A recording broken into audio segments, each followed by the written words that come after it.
Hello students, कैसे हैं आप सभी। आज हम समझते हैं प्रेजेंट इंडेफिनिट टेंस।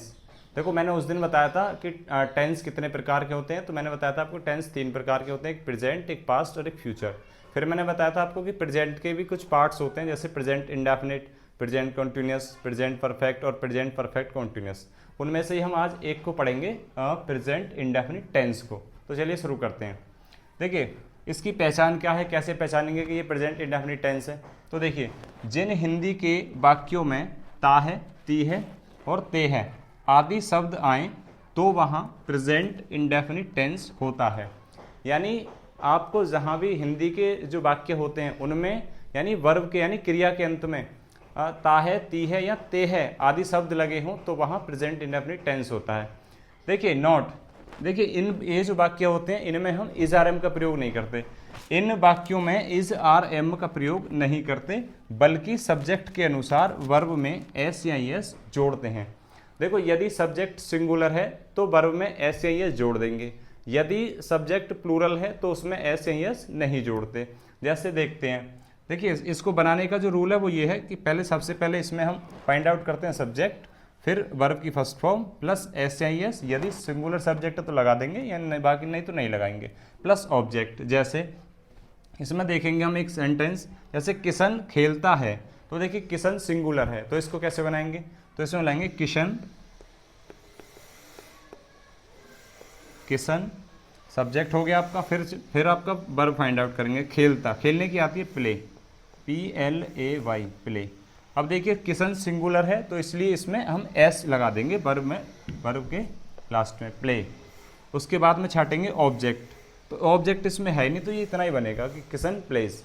अगला हो जाएगा आपका हम दिल्ली जाते हैं। देखिए हम, अब हम जो है वो प्लूरल है तो कैसे बनाएंगे इसको, तो हम की आती है बी, सबसे पहले सब्जेक्ट फाइंड आउट करेंगे और सब्जेक्ट इसमें हम की आती है बी, तो बी लगाएंगे। चलिए अब हम कुछ ये सेंटेंस बना के देखते हैं, तो इनको प्रैक्टिस करते हैं कि कैसे हम इनको बना सकते हैं। देखिए, राम बाजार जाता है, तो सबसे पहले हमें देखना है कि सब्जेक्ट सिंगुलर है या प्लूरल है। तो राम सिंगुलर है तो सिंगुलर के साथ में एस या एस लगेगा। तो चलिए देखिए, सब्जेक्ट फाइंड आउट करेंगे तो सब्जेक्ट हो जाएगा राम, राम। फिर वर्ब की फर्स्ट फॉर्म, वर्ब है इसमें जाता, जाने की आती है गो, राम गो। एक बचन है तो इसमें यानी सिंगुलर तो ऐसे ही इसमें जोड़ेंगे, एक तो एस जोड़ देंगे गोस। और यदि हम किसी डिस्टेंस को दर्शाते हैं तो वहाँ पे टू का प्रयोग करते हैं वर्ब के बाद में, तो ये हो जाएगा टू। और ये कहाँ जा रहे हैं तो ऑब्जेक्ट हो जाएगा इसमें मार्केट यानी बाजार, मार्केट। दूसरा देखते हैं, हम क्रिकेट खेलते हैं। तो देखिए हम, इसमें सब्जेक्ट क्या है, प्लूरल है, तो देखिए हम के साथ में एस या एस नहीं लगेगा क्योंकि हम प्लूरल है, और मैंने बताया था प्लूरल के साथ में एस या एस नहीं लगता। देखिए बनाते कैसे हैं इसको, तो पहले हम सबसे पहले सब्जेक्ट फाइंड आउट करेंगे, तो सब्जेक्ट हम और हम की आती है वी। फिर वर्ब की फर्स्ट फॉर्म खेलने की आती है प्ले, बी प्ले।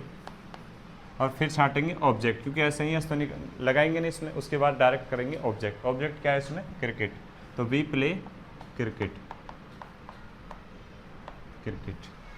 अगला सेंटेंस, माताजी खाना पकाती हैं। तो देखिए माताजी सिंगुलर है, सिंगुलर है तो एस या एस लगेगा। तो चलिए स्टार्ट करके देखते हैं इसको। तो माताजी, सबसे पहले देखेंगे माताजी, माताजी की आती है दी मदर, दी मदर। उसके बाद में वर्ब पकाने की आती है कुक, एस या एस लगाएंगे, एस लगा देंगे। और ऑब्जेक्ट लगाएंगे, क्या पकाते हैं, खाना, तो इसके आ जाएगा फूड। अगला सेंटेंस, तुम स्कूल जाते हो, तुम है प्लूरल, एस या एस नहीं लगाएंगे, तुम की आएगी यू। फिर उसके बाद में वर्ब यानी गो। और मैंने बताया था किसी डिस्टेंस दर्शाते हैं तो वर्ब के बाद में टू लगाते हैं। उसके बाद में ऑब्जेक्ट, ये कहाँ जाते हैं, स्कूल, तो you go to school, school. और यहाँ पे ये अगला, मैं एक किताब पढ़ता हूँ। देखिए मैं को हम यहाँ पर प्लूरल ही काउंट करेंगे, तो मैं के साथ भी एस या एस नहीं लगता। मैं एक किताब पढ़ता हूँ, तो आई सबसे पहले सब्जेक्ट, मैं की आती आई। उसके बाद वर्ब हो जाएगा रीड, आई रीड। उसके बाद में ऑब्जेक्ट क्या पढ़ता है, एक किताब, तो आई रीड ए बुक। ये 5 सेंटेंस हैं, ये आपको बना के